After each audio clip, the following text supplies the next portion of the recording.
Hello, it's Principal Mark Daly with episode 3 of the video announcements on @CHS_Daily on YouTube.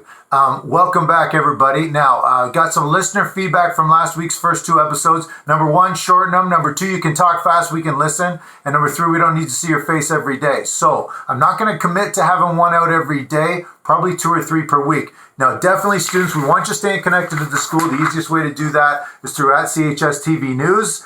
You know Mr. Trabucco, and I did a lot of joking about him last week, but that is a fantastic job that he does on a daily basis, keeping us all connected. If you followed it on Instagram last week, you would have seen all kinds of stuff from teachers, other students. Everybody misses the community. Your teachers love you, and so do I. We miss you. You got to hang in there. It's going to be a long haul, okay?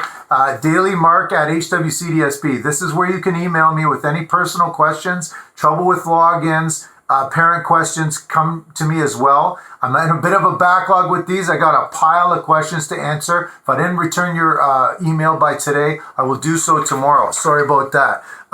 Pepper will not be a part of every episode. If you watched episode 2, you met my dog. She got a lot of exposure. It's kind of gotten to her head. She's negotiating for more money and perks around the house. Not going to happen. So she'll be in a future episode, but not until she gets her ego in check. Now, in terms of school news, we do know that April 6th will not be the return date. Premier Ford mentioned that, not in an official release, but in a comment that he made. So it's pretty much understood that we will not be back to school a week from today, April 6th. If you look at the growing number of cases for the virus in Hamilton, Ontario, and Canada, it doesn't seem likely we'll be back anytime soon. I believe we're going to get an announcement, I would expect, from the Ministry of Education more officially on that sometime in the next couple of days. But as of this minute, we don't know, but we do know it's probably not going to be next Monday. I think everyone who's following the news knows that. So what I'm thinking is, hey, we got to prepare for the long haul on a personal level. So clean shaven. I'm thinking I'm all business this week. Let's take a look back at yourself last week and think of how you did. I thought I did a good job every day last week except for Saturday. I got lazy. I sat around, wasted a lot of time doing nothing on the internet. So remember, what we're trying to guide you to do is 2 hours of reading or schoolwork. Break it up into 2 one-hour chunks. Your teachers, I thank them. They're putting a lot of stuff on LMS. Not everybody's there yet, but they're working towards it. That work's not going to be marked or evaluated yet. We're going to keep looking forward to guidance from the ministry if that's going to change moving forward. But for sure, you should be doing some reading and some schoolwork. There's websites we've shared with you where you can find some work, and I'm going to share some more in an email to your parents. So try to get 2 hours of reading or schoolwork done, 1 hour of exercise. I think a minimum of a 30-minute walk by yourself with your earphones on, staying away from everybody is a good move. I found a website, 100 push-ups, where you test yourself on how many push-ups you can do, and then you work your way up to 100 push-ups. It's something that I'm doing. I've actually gotten a lot better in about 5 little workouts. So I recommend anything like that. I know there was some stuff on Instagram with Miss Lamparski giving you some exercise. So do some sort of exercise. You need that for your mind, for your soul, for your spirit. And then again, 30 minutes of prayer and meditation a day is a good thing. I've recommended to you to go to St. Pat's. They have a live mass every day at 12:15. Follow Father Jay. I also recommended you follow the Pope. Keep in contact with Miss O'Keefe through LMS. CHS Just Lit. There's lots of ways to do that. Okay, lucky for everybody, Fridays was a good day. The VPs, Ms. DeFenianico, Mrs. Grappo, and Mr. John reported that there was nobody sent to their office on Friday. How about that? So from now on, it's going to be Spirit Wear on Wednesdays and Fridays. You got it. Wednesday and Fridays during the lockouts, but not Monday, Tuesday, and Thursday, okay? Some other schools are going Spirit Wear every day during the lockout. We got a higher standard than that. So it's going to be Wednesdays and Fridays, depending on good behavior moving forward. Now, last item for today, a new feature, Cathedral Gale's Tales. Now, this comes from Mr. Lepore. This is amazing.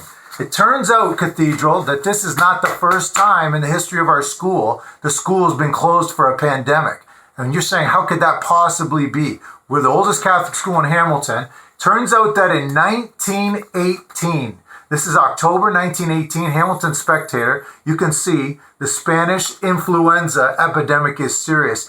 It was an unbelievably serious with unbelievable death toll all around the world. And it affected Hamilton and Cathedral. In fact, this is a picture provided to me by Mr. Lepore of the class of 1918. Now, if you look closely, it says St. Mary high school graduating class, 1918. It turns out that the three people down the middle are actually staff members. They are Mr. Vassy, Pat Sheridan, and Father McCreevy. And it's the 6 people on the outside who were the graduates of grade 12, only 6 in 1918. It turns out that cathedral at that time was part of the cathedral, which was St. Mary's Cathedral Church, which we've been to for the board-wide graduation mass a couple times. So it wasn't until 1928, when the boys' school was erected on the corner of Main and Emerald, that it turned out that the school was named Cathedral. It actually was referred to as St. Mary before that, because it was attached to the St. Mary Cathedral. Very interesting stuff from Mr. Lepore. We've got future stuff coming from Mr. Lepore about that. And he said, it's a teaser here, that there's a connection between the class of 1918 and the infamous Evelyn Dick murder. I don't know what that's all about, but I'm looking forward to an update from Mr. Lepore. So look forward to that in future episodes. Cathedral Gales Tales. But students, the graduating class of 2020 is going to have a connection with the graduating class of 1918, in that we both had they had a 2-week removal from school due to the Spanish flu, and we're obviously in the middle of a school closure because of the COVID-19 virus. So with that, that's going to be it for today. Don't forget to follow CHS TV News for your community updates, and don't forget to call the kids' help phone if you need some help. I'm sorry if I haven't answered your email in the last little while. I've been tied up with other things, but I'll get to them as soon as I can. So that's all for today. God bless you, Cathedral. Let's pray for each other, and I will see you next time.